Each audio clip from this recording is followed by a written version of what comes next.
નમસ્કાર ખેડૂત મિત્રો, હું Hasmukh Parmar TRS seeds India private લિમિટેડમાં હાર્દિક સ્વાગત કરું છું. આ વિડીયોના માધ્યમ દ્વારા ખેડૂત મિત્રો, ડીલર મિત્રોનું હાર્દિક સ્વાગત કરું છું. આપણે આવી ગયા છે એક અગ્રેસર ખેડૂત જે આપણી કોબીજ ફાસ્ટર 45 નંબરની વેરાયટી છે, જે એમને વાવેતર કર્યું હતું ગામ પરબતપુરા, તાલુકો માણસા, જિલ્લો ગાંધીનગર.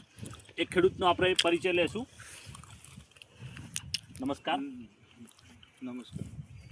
આખું નામ બોલો તમારું. પટેલ ઉર્વિશ કુમાર ભરતભાઈ, ગામ પરબતપુરા, તાલુકો માનસા, જિલ્લો ગાંધીનગર. મેં બીજી જાત સાથે ફાસ્ટર 45 વાવેલી હતી. તે આરોઆર તૈયાર થઈ ગઈ અને ભાવ સેમ ટુ સેમ, અને માર્કેટમાં જતા હોત પહેલાં બીજી જાત કરતાં આ પહેલી વેચાય છે. અને વજનમાં બી સારી અને રોગ પ્રતિકારક શક્તિ બી સારી છે, અને કોઈ રોગ નથી. અને બીજી વસ્તુ, ફૂગ લાવવાનો ચાન્સીસ ઓછો છે. અને જે ચોમાસામાં જે વાવેતર વહેલા કરવું હોય તો આ કુબીનું કરી શકાય. ચંકો હું ટકાઉ છે. ચંકો મારા ત્યાં 3 દાડા પાણી ભરાઈ રહ્યું હતું, પણ આ કુબીનો એક છોડ નથી ગયો. જ્યારે બીજી વેરાયટીના છોડ અડધું ટાલું જતું રહ્યું હતું. 50% એનો મારે તો આ 100% એનું રિઝલ્ટ મળ્યું છે મને.